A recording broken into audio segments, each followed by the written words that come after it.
Let's return to This Week in America. Here's your host, Rick Bratton. Welcome back, everybody. Coast to Coast, This Week in America. Conrad Garfield Duncan's new book, Burning the Flags of Extremism, offers a compelling blend of personal stories and truths aimed at fostering peace and love in a world rife with conflict. Drawing from his rich experience as an educator and his deep spiritual beliefs, Conrad presents a transformative narrative that challenges readers to rethink their worldviews. Conrad says this book was written under the inspiration of the Holy Spirit, and God has anointed him to share his love with the American people who for too long have been lied to and taken advantage of by false teachers who were not ordained by the Holy Spirit to preach the acceptable year of the Lord. Burning the Flags of Extremism being called a manifesto for change, a beacon of hope, and a testament to the power of love to alter the course of history. And author Conrad Garfield Duncan is our guest on This Week in America. Conrad, welcome to the program. A pleasure to have you with us.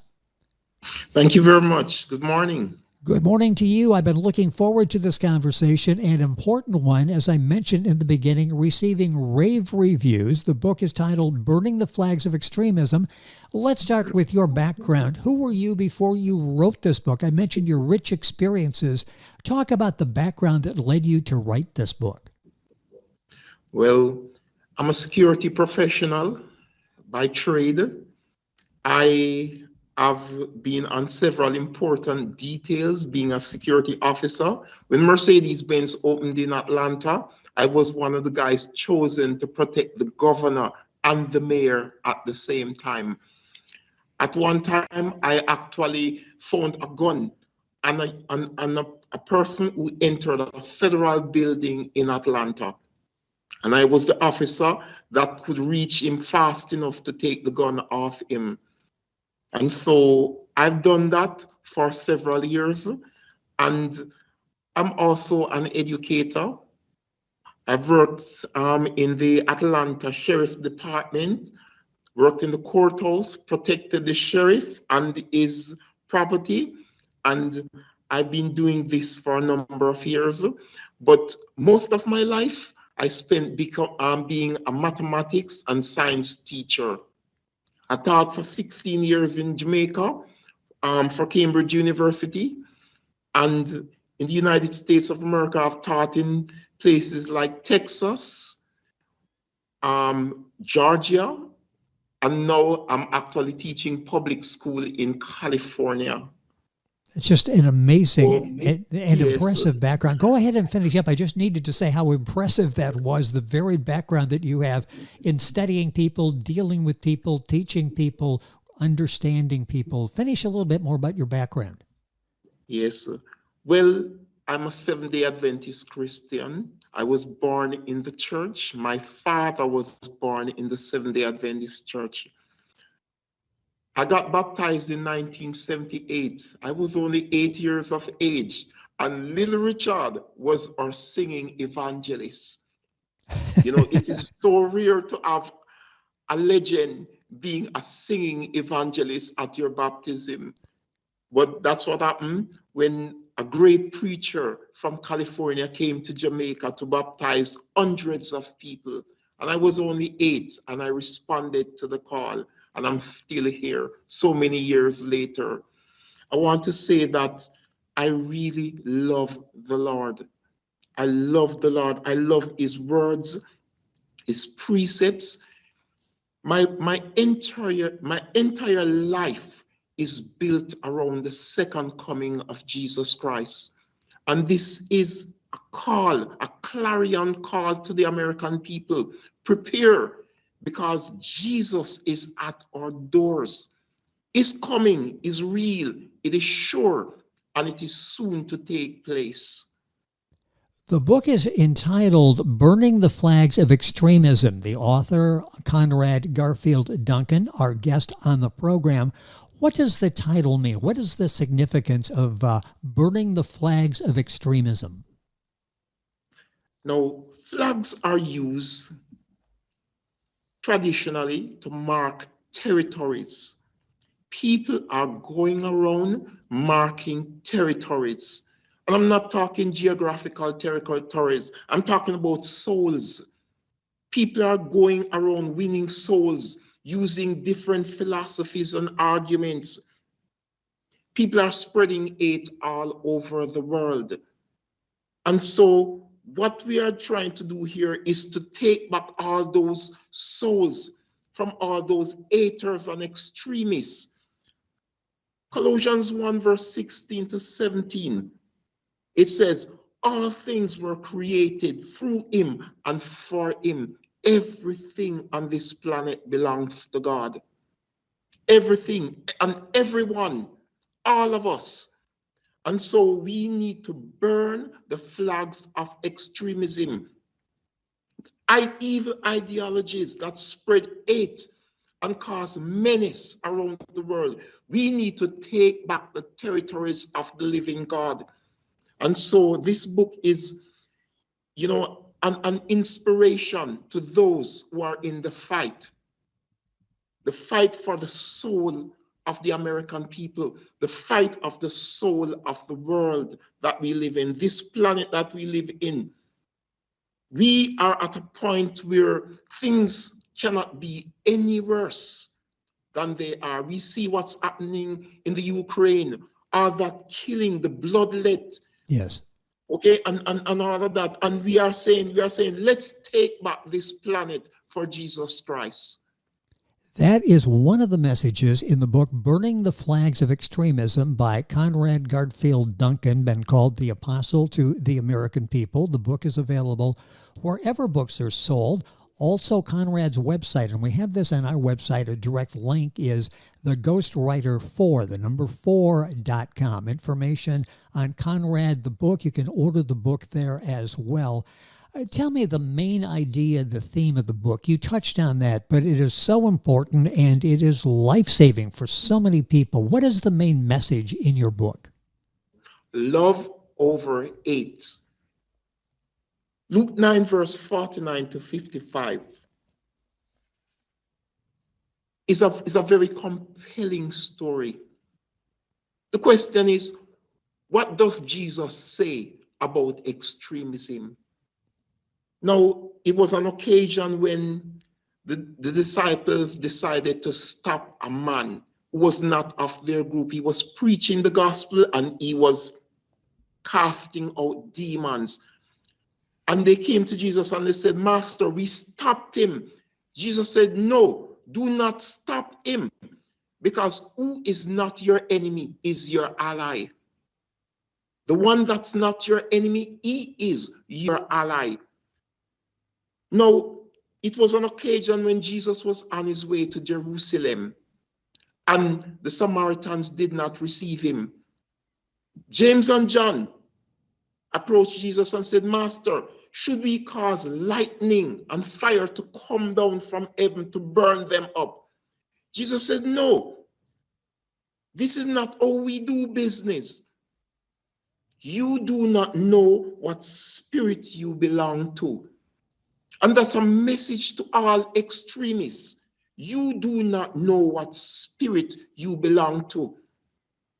Many people who have these hateful ideologies believe that they are in the right and they are doing the work, especially religious extremists. They believe that they are doing a good job.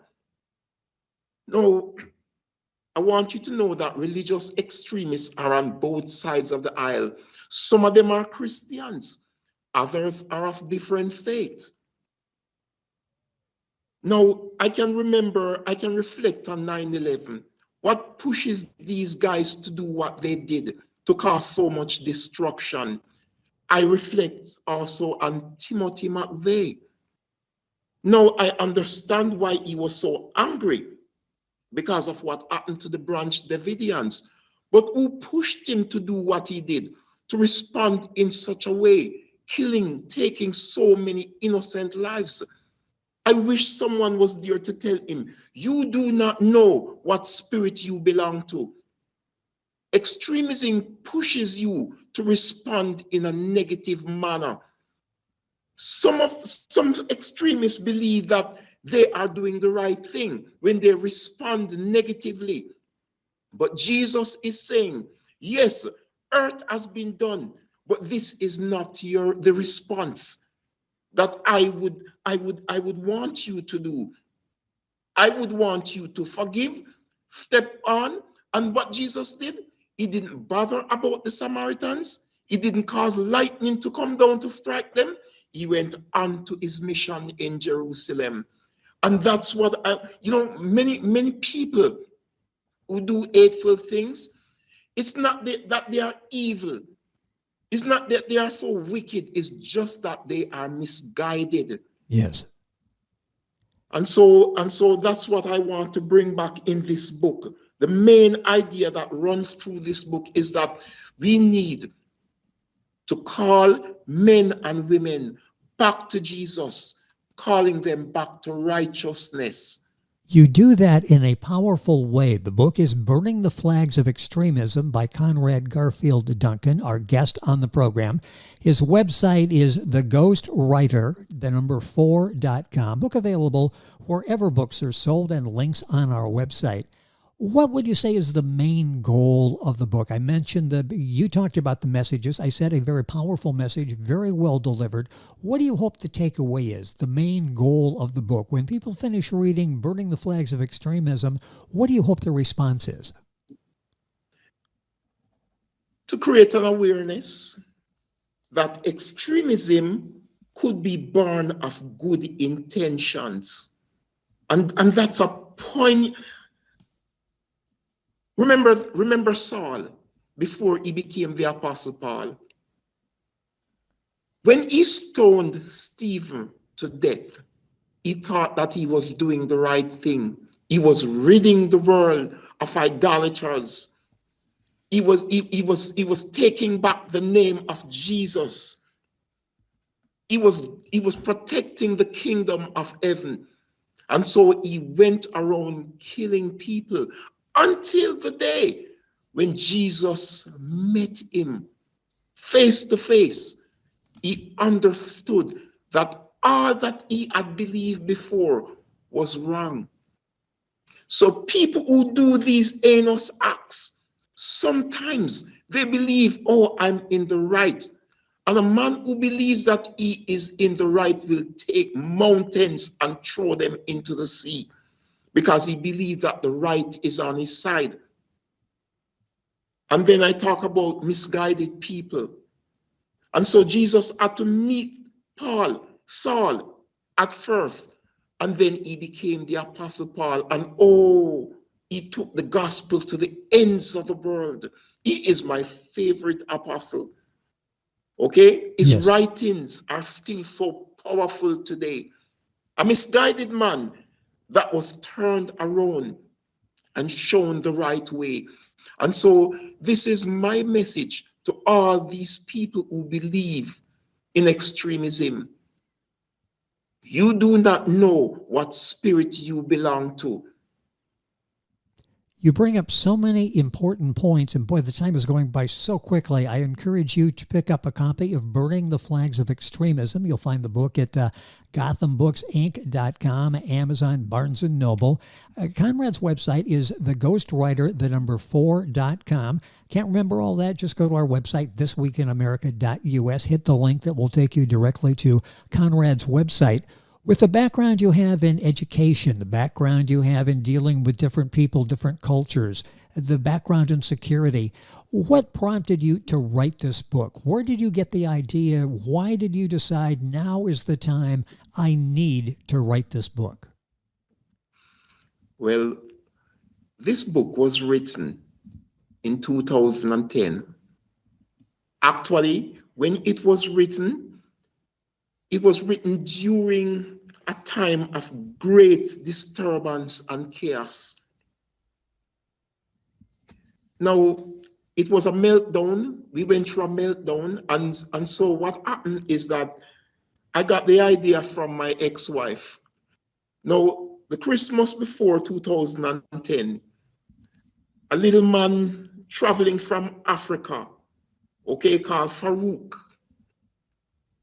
He was traveling from Amsterdam to land on a jet in Chicago. My ex-wife is from Chicago. And so before landing, he tried to detonate okay, an incendiary device while on board the jet. Luckily, he didn't know much about what he was doing. And so he was caught and he was arrested. And that jet landed safely in Chicago. And so she was saying, why don't you write about that? You know, we started to discuss the issue, you know, of why is it that these people hate so much? Why do they do what they do? Why do they want to destroy innocent lives? And so she said, write a book about it. And so I decided to write this book. The book is so powerful, so well written. The book is Burning the Flags of Extremism by Conrad Garfield Duncan, been called the apostle to the American people. A very important message he has. His website is theghostwriter4.com. Time going by too quickly. There's several issues I want to talk about that are so important to what you have done in delivering this book. How does the book challenge or reinforce maybe common beliefs and assumptions? Well, and it does that. This book is so well written and will touch you in so many ways. And once you start reading, it's a book that you really can't put down. You want to find out what words of wisdom that you will find in the book written by Conrad. So I'll go back. I just wanted to interject that, go back to the question. How does it challenge or maybe reinforce people's beliefs and assumptions? Okay, so John 10 verse 16, okay? When Jesus said, I have other sheep that are not of this fold. Okay? Now, let's talk about a belief and an assumption. There are many people out there who believe that the Quran, okay, written by Muslim philosophers, are to be labeled as the satanic verses. No, that's an old assumption. But sometimes, you know, like what Jesus said, I have other sheep that are not of this fold. Are you sure about what you are saying? Do you know anything about the background? Do you know the reason why this particular manuscript was written? Do you know the purpose?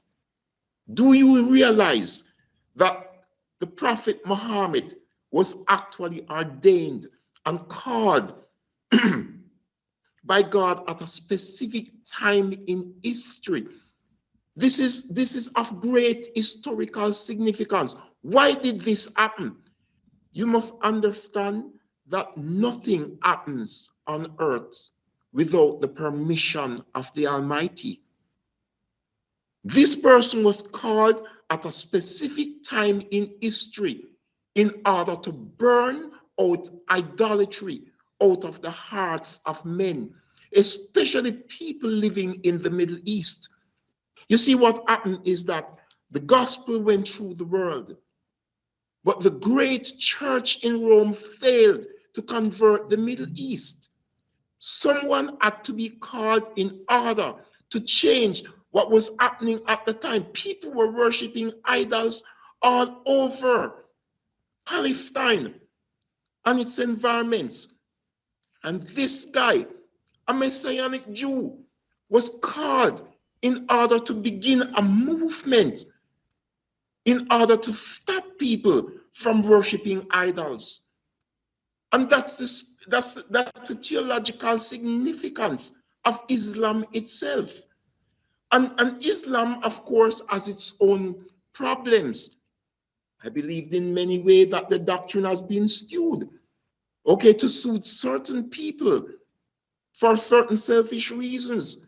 But do not levy insult on something that you do not understand, because this also is the work of the Most High God. His powers are supreme. And everything about him is a mystery, because human beings, we are sinful human beings. We are not ordained to judge anyone at any time. And so we must be careful how we treat people. And this notion that all these people are wicked people. And I'm saying that these people, like us as Christians, they have extremists among them. People who will push the button to the limit. Yes. And kill innocent people. And don't you believe that all Muslims are terrorists? Because that's a wrong labeling for a group of people who have been living a beautiful life and have been serving God and praying. One of my best friends in Los Angeles is a Muslim. And when things don't go my way, I say, brother, pray for me. And immediately he grabs his carpet and he offers a word, because I believe that God is supreme, and God works through even the heart of these beautiful people around the world. Never you open your mouth to say bad things about people who you do not understand. The vast majority of Islam is good people. And let me say by extension, a lot of people who, even the ones who are extremists in America, are also good people. The man who said they are good people on both sides, he is not wrong, but people are misguided. They believe that they are doing the right thing when they are not, because the Spirit says, you do not know what spirit you belong to. And for Christians all around the world, Christians in America, United States of America, I particularly have a strong love for American Christians, because I believe that they are some of the most genuine. I remember America, is probably the kindest country in the world. I've never seen any economy so kind. I mean, so much love. There's just so much love that goes around. When I was a little boy, I remember many years, I grew up in Jamaica, and there was a choir that used to come to Jamaica to offer candy. And I remember those days. They were Christians. And so, as a Christian myself, I want to call us back to true worship, to true religion. Yes. The coming of Jesus is very near. And we need to be prepared. You will for be if this you event in history. And you bring it Yes. you bring it to life so well. I love listening to you talk and explain the book, and you can get a copy of the book and find out exactly what Conrad is saying in greater detail in the book, Burning the Flags of Extremism. Conrad Garfield Duncan, our guest on the program. A couple minutes left in the program. It's gone by so quickly. How does the book contribute to our understanding of a particular discipline, a genre, or a tradition? Well, in this book, I highlighted the Rastafarian faith.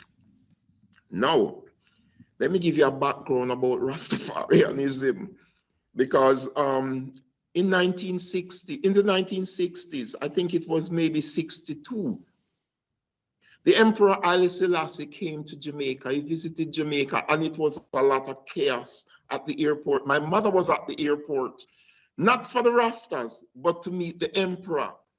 And she said that they bomb rushed the jet, and he ran back into the jet.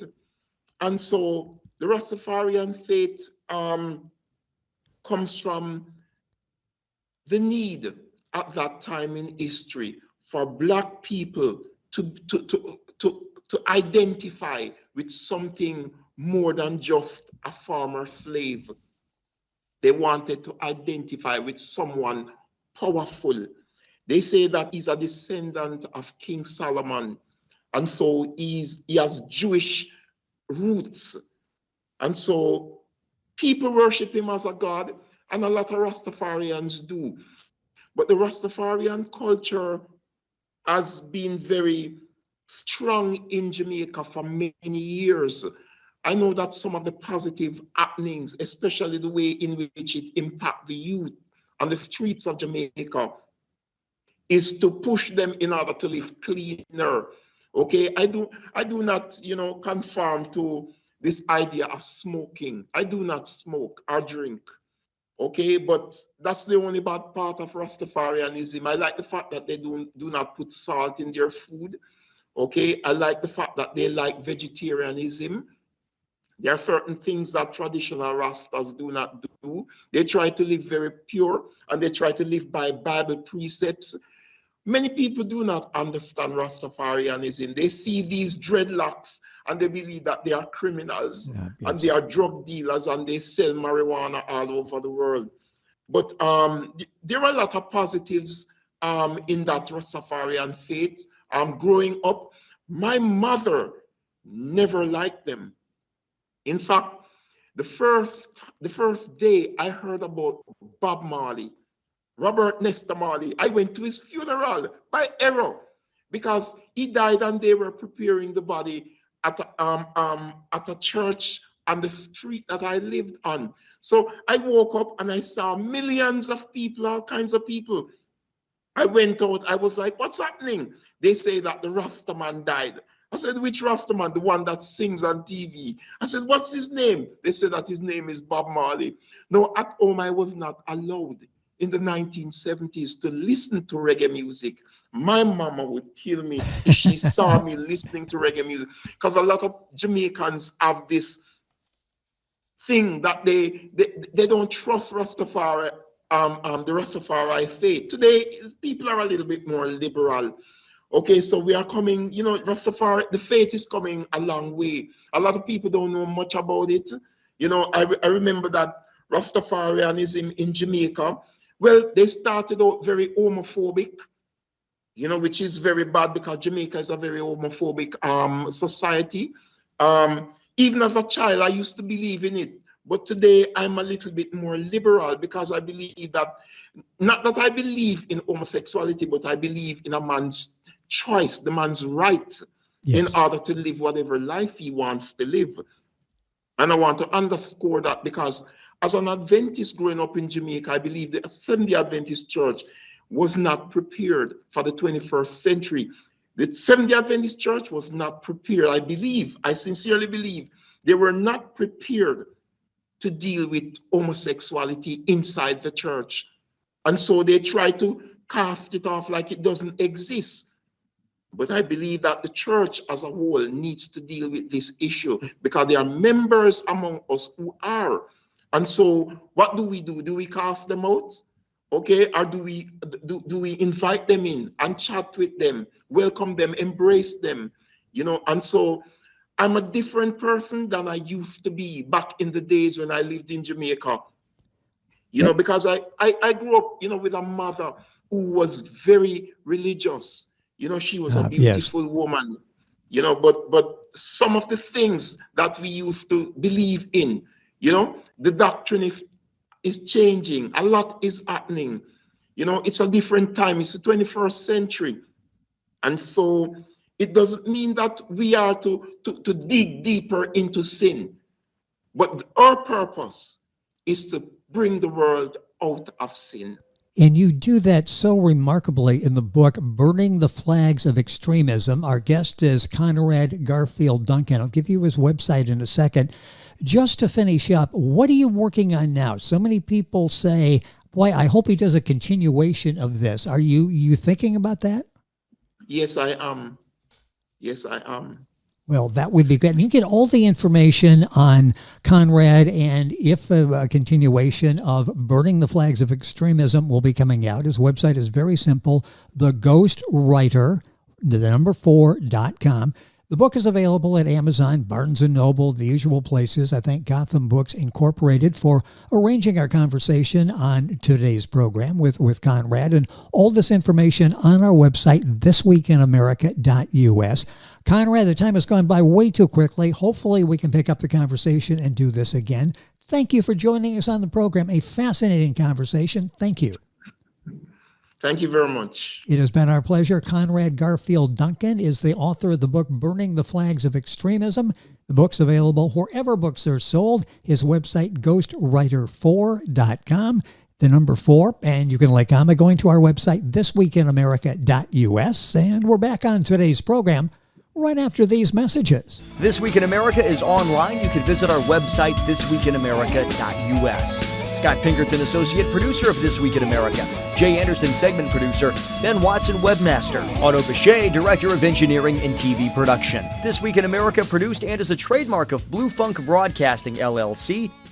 For information on all of our guests and to listen to this week's show, our website again at thisweekinamerica.us. And I'm Sean Bratton, executive producer of This Week in America.